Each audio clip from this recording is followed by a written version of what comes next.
Bonjour chers élèves, aujourd'hui on va poursuivre le cours arithmétique dans Z. On va passer au deuxième chapitre. Deuxièmement, théorème de Bezout. Et c'est l'un des très importants théorèmes dans ce cours. Théorème de Bezout. Théorème.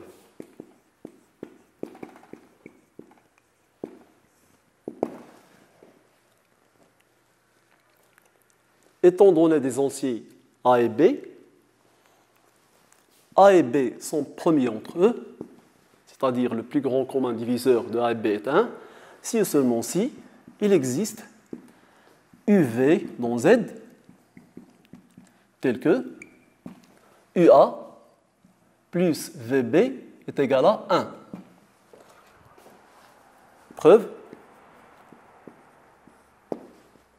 Pour le premier sens, elle est déjà démontrée dans un théorème précédent. Déjà démontré.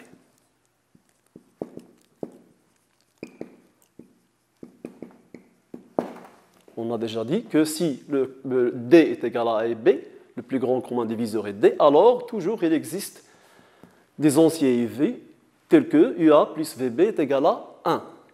Pour la réciproquement,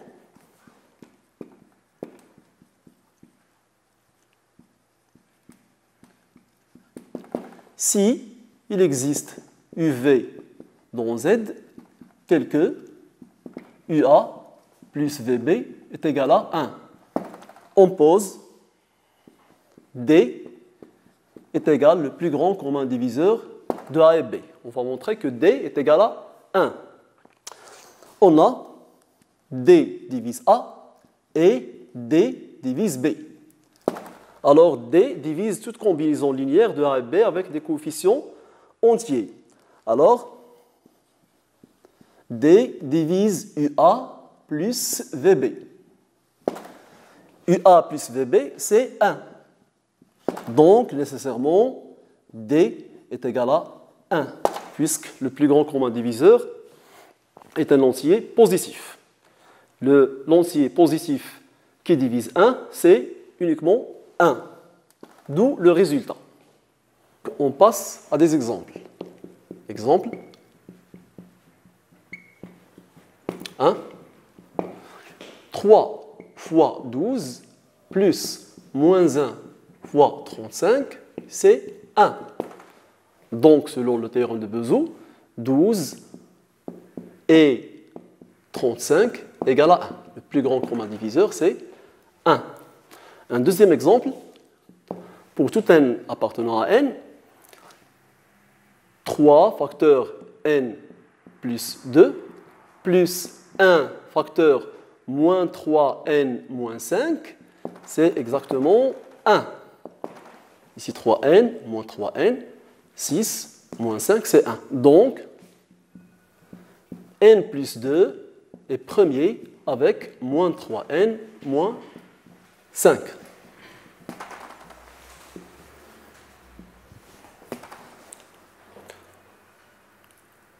On passe à un théorème intéressant qui en découle. Théorème. Étant donné des entiers A, B et C, si A divise B, ou bien si A divise C, et A et B divisent C, et A et B sont premiers entre eux, alors A fois B divise C. Si A divise C, B également divise C, A et B sont premiers entre eux, alors le produit AB divise C. Une remarque, c'est que la condition A et B est égale à 1 est intéressante, essentielle. Par exemple, une remarque, si on prend par exemple 8, on a bien, ou bien 4 divise 12, 6 divise 12, mais 4 fois 6 ne divise pas 12. Pourquoi ici? Parce que la condition 4 et 6 sont premiers entre eux nous manque. Je passe à la proposition qui découle de ce théorème.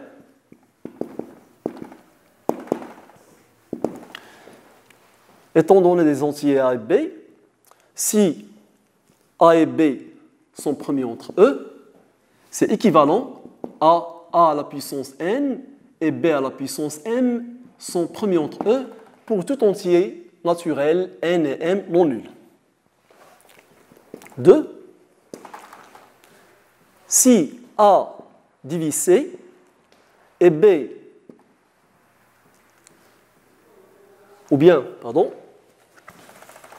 si A et B sont premiers entre eux, et A et C sont premiers entre eux, c'est équivalent à A est premier avec le produit BC.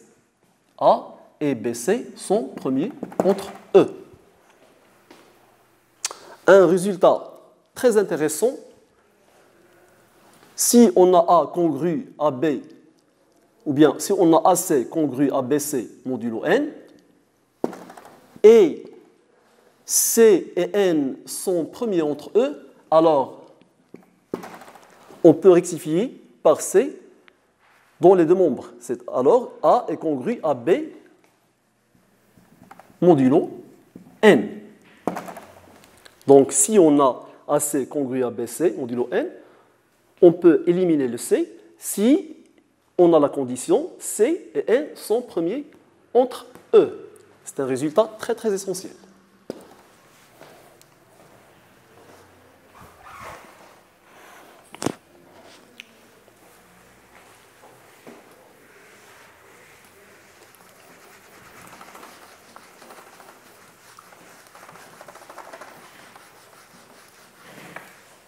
On passe à la troisième partie, troisième chapitre, troisièmement, application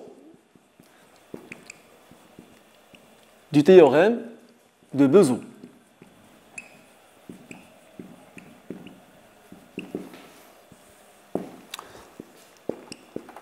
La première application, c'est le théorème de Gauss. Théorème de Gauss.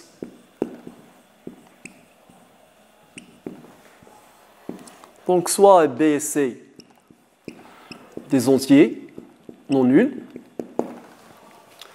Si A divise BC, A et B sont premiers entre eux, alors nécessairement A divise C. Preuve, on va utiliser le théorème de Bézout sur la condition A et B sont premiers entre eux. Puisque A et B sont premiers entre eux, il existe UV dans Z tel que UA plus VB est égal à 1. On a aussi A divise BC. On va essayer de créer le BC ici. Avec B, on doit multiplier par C. Donc on multiplie les deux membres par C. On obtient alors donc UAC plus VBC est égal à C. Or, on a A divise BC. Alors, il existe K dans Z, tel que BC est égal à KA. En substituant dans cette égalité plutôt, BC égale à KA. On obtient alors UAC plus V au lieu de BC, on a KA. VKA est égal à C. Puis, on factorise par A, facteur UC plus VK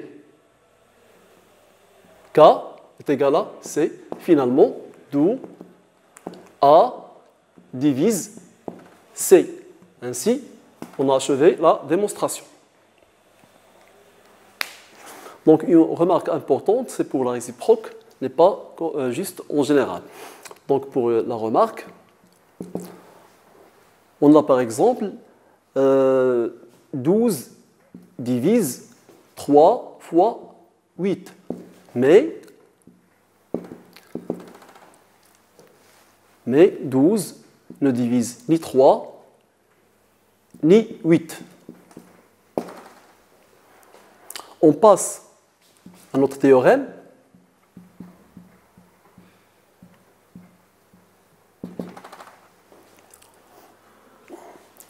Si on a A divise C, et A divise B, et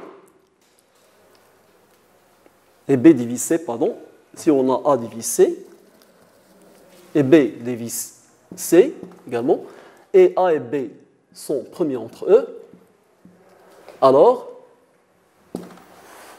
AB divise C. La réciproque est aussi n'est pas correcte en général.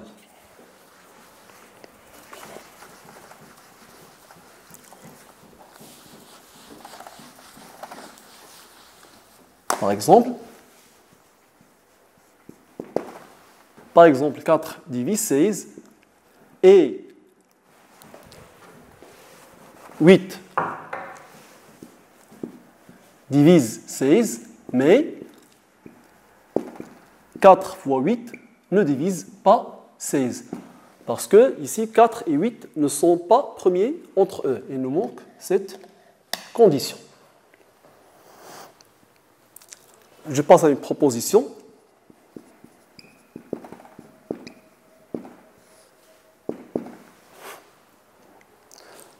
Premièrement, A et B sont premiers entre eux si et seulement si, pour tout entier naturel n et m non nul, A à la puissance n et B à la puissance m sont premiers entre eux.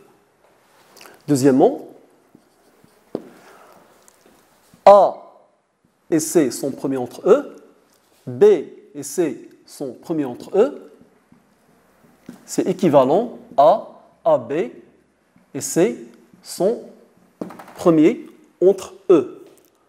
Un troisième résultat très intéressant, si on a A, C est congru à BC modulo n, et C et n sont premiers entre eux, alors on peut simplifier ici par C, on obtient A est congru à B modulo n. On peut démontrer la dernière proposition.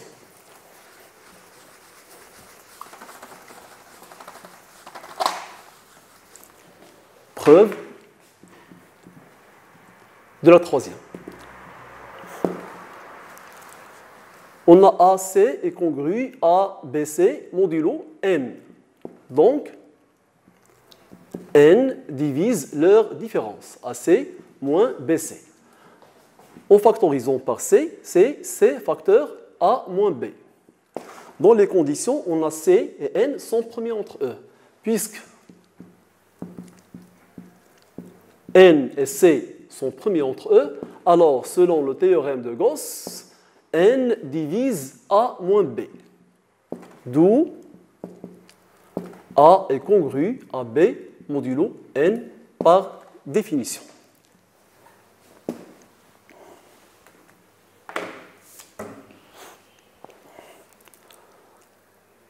Alors, on va passer à une autre application, 3.2,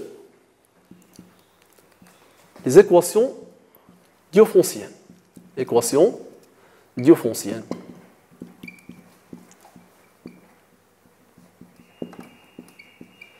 De la forme AX plus BY est égal à C, avec A, B et C sont des entiers relatifs. Et on cherche les couples x, y dans z carré qui vérifient cette équation. Exemple. Des exemples d'équations diophonciennes. Par exemple, 6x moins 4y est égal à 13. C'est une équation diophoncienne. Un autre exemple, 56x plus 72y est égal à 40. Pour la première équation, si elle admet une solution, c'est-à-dire s'il existe un couple XY qui vérifie l'équation, on a nécessairement 6x moins 4y est égal à 13. On peut factoriser par 2, on obtient 2 facteurs 3x moins 2y est égal à 13. D'où 2 divise 13. C'est absurde. Donc, la première équation n'admet aucune solution, car sinon, on obtient cette contradiction. Et c'est la condition qu'elle doit être vérifiée pour qu'on obtienne des solutions pour l'équation différentielle. On cite alors un théorème.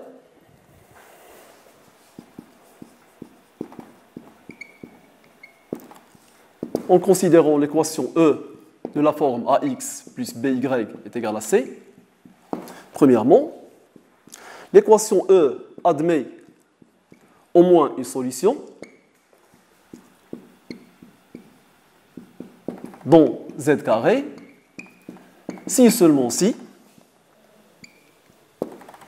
le PGCD de A et B divise C. Deuxièmement, si le couple X0, Y0 est une solution particulière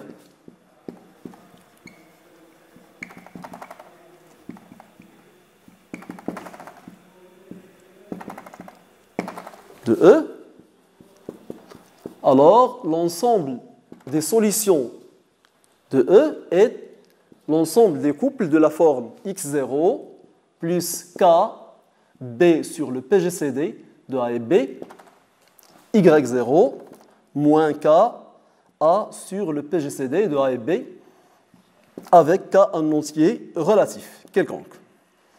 C'est exactement l'ensemble de toutes les solutions de E.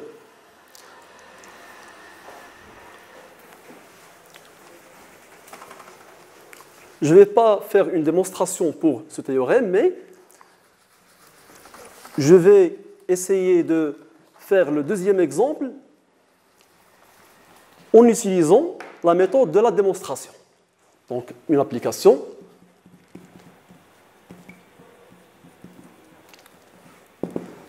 On considère l'équation E 56x plus 72y est égal à 40. Premièrement, vérifier ou bien démontrer que E admet des solutions.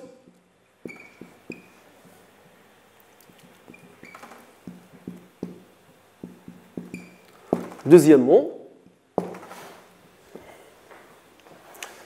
vérifier que le couple 20 moins 15 est une solution de E. Troisièmement, résoudre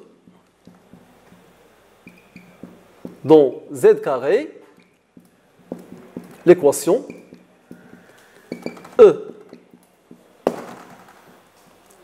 Pour la vérification de l'existence des solutions, c'est la première proposition du théorème.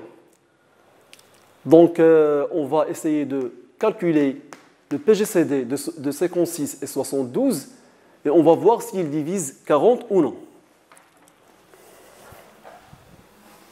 Premièrement, on a le PGCD de 56 et 72 égale à 8. Parce que 56, c'est 8 fois 7, et c'est 8 fois 9, donc le PGCD, c'est 8. Or, 8 divise 40, c'est 40 égale à 8 fois 5, donc E admet des solutions, au moins une solution. Au moins. Pour la deuxième question.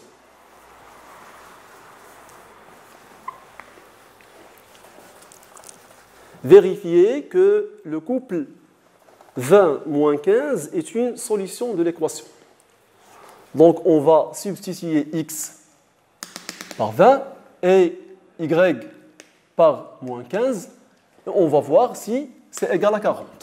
On a, deuxièmement, 56 fois 20 plus 72 fois moins 15 égale à 56 fois 20,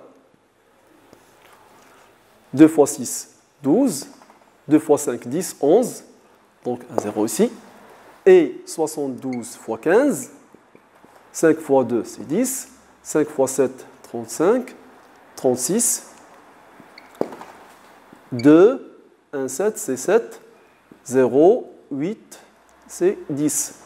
Donc c'est 1080.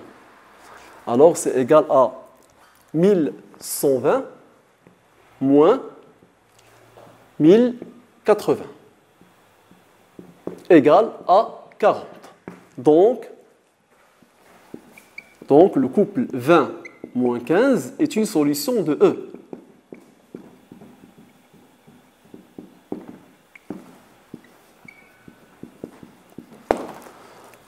Pour la troisième question, résoudre l'équation E dans Z carré.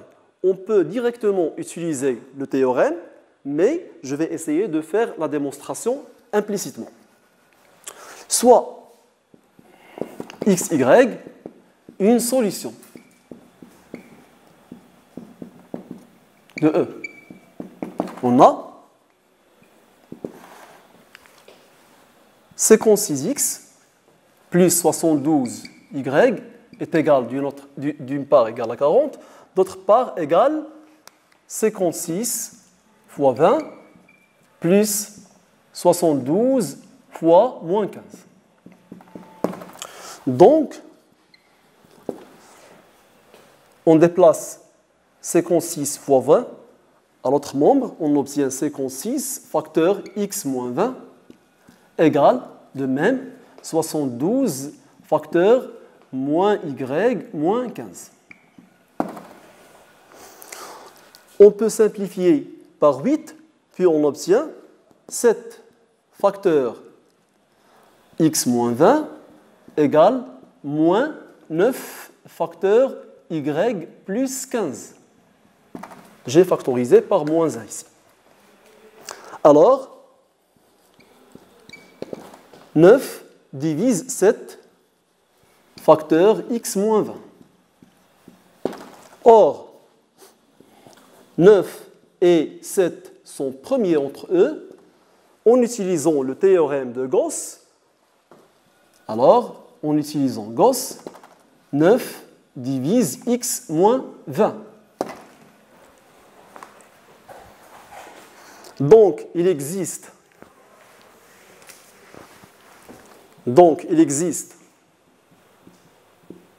K dans Z tel que x moins 20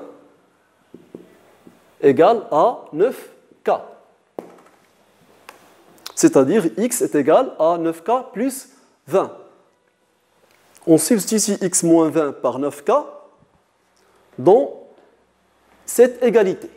X moins 20, on va remplacer dans étoile. On remplace dans étoile x moins 20 par 9K. On obtient dans étoile, on obtient 7 fois 9K égale moins 9 facteur y plus 15. On simplifie encore par 9. Alors,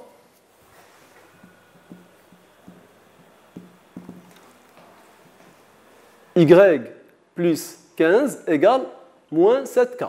Y plus 15 égale moins 7K. Donc, xy, ou bien x est égal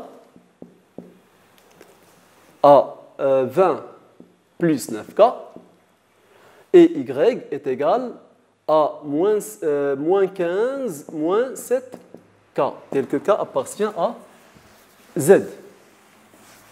Inversement, si on substitue x, y par 20 plus 9K, moins 15 moins 7k, dans l'équation E, on obtient une solution de l'équation.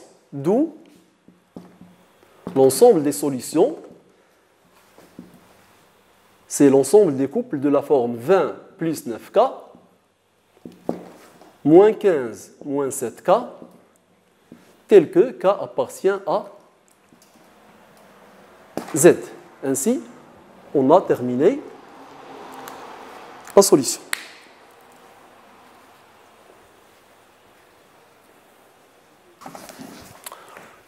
Donc, on passe à la dernière partie, quatrièmement, théorème de Fermat.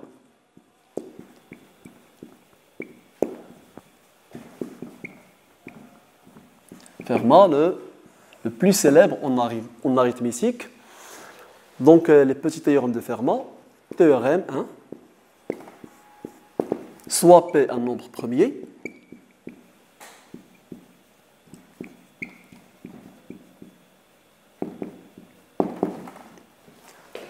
Et A un entier relatif tel que P ne divise pas A. On a A à la puissance P-1 est congru à 1 modulo pi.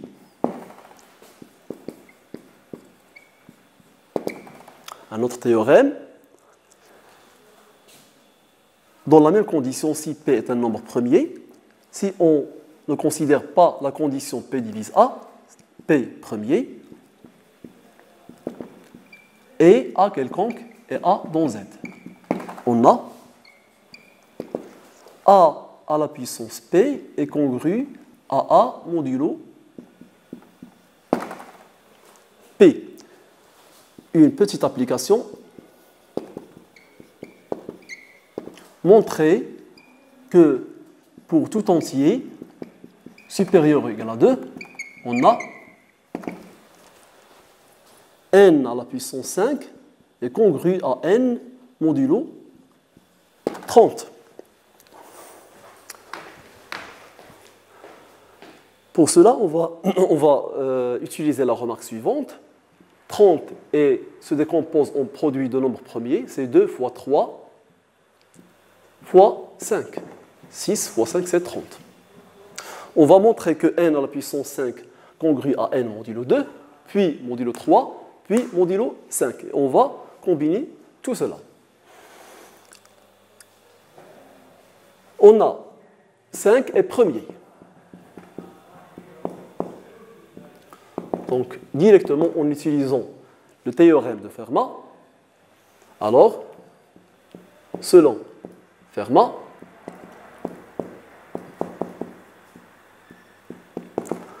pour toute n appartenant à n tel que n supérieur ou égal à 2, n à la puissance 5 est congru à n modulo 5.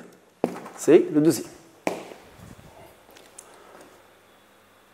On doit maintenant démontrer que n à la puissance 3 est congru à n modulo 3.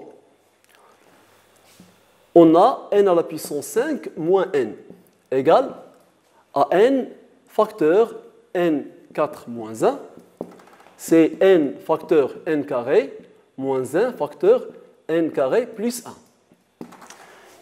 Ici, on va développer n3 moins n facteur n carré plus 1.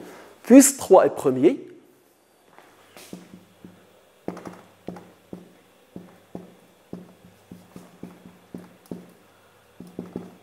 alors, selon le théorème de Fermat, n à la puissance 3 est congru à n modulo 3. n à la puissance 3 est congru à n modulo 3. C'est-à-dire, 3 divise n à la puissance 3 moins 3. Donc, 3 divise n3 moins n. D'où 3 divise n3 moins n, facteur n carré plus 1, qui est égal à n5 moins n. À n5 moins n, c'est-à-dire n5 et n à la puissance 5 est congru à n modulo 3. La dernière chose, on a n à la puissance 5 moins n égale n facteur n carré moins 1. Je vais encore ici factoriser n carré moins 1. C'est n facteur n moins 1, facteur n plus 1, facteur n carré plus 1. Je développe le n ici. J'obtiens n carré moins n, facteur n plus 1, facteur n carré plus 1. Encore, le théorème de Fermat affirme que, puisque 2 est premier, n au carré est congru à n modulo 2, car 2 est premier.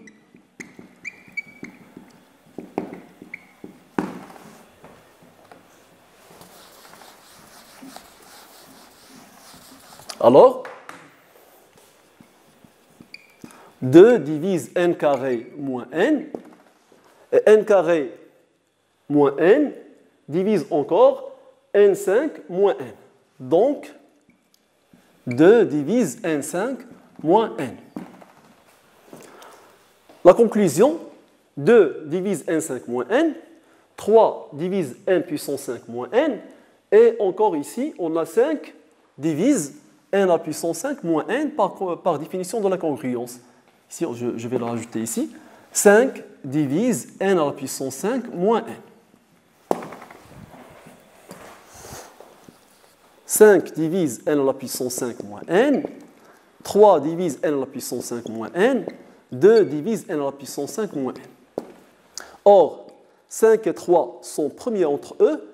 Alors, le produit 5 fois 3 divise 5 et 3 sont premiers entre eux. Alors, 5 fois 3 divise n5 moins n. C'est une proposition qu'on a déjà citée avant. De même, 5 fois 3, c'est 15. 15 et 2 sont premiers entre eux. 15 et 2 sont premiers entre eux. Alors, 15 fois 2 divise n à la puissance 5 moins n. Donc, 30 divise n à la puissance 5 moins n. Conclusion, d'où n à la puissance 5 congrue à n modulo 30. Ainsi, on a achevé la correction de cet exercice. C'est la fin de notre cours aujourd'hui et aux séances prochaines, Inch'Allah.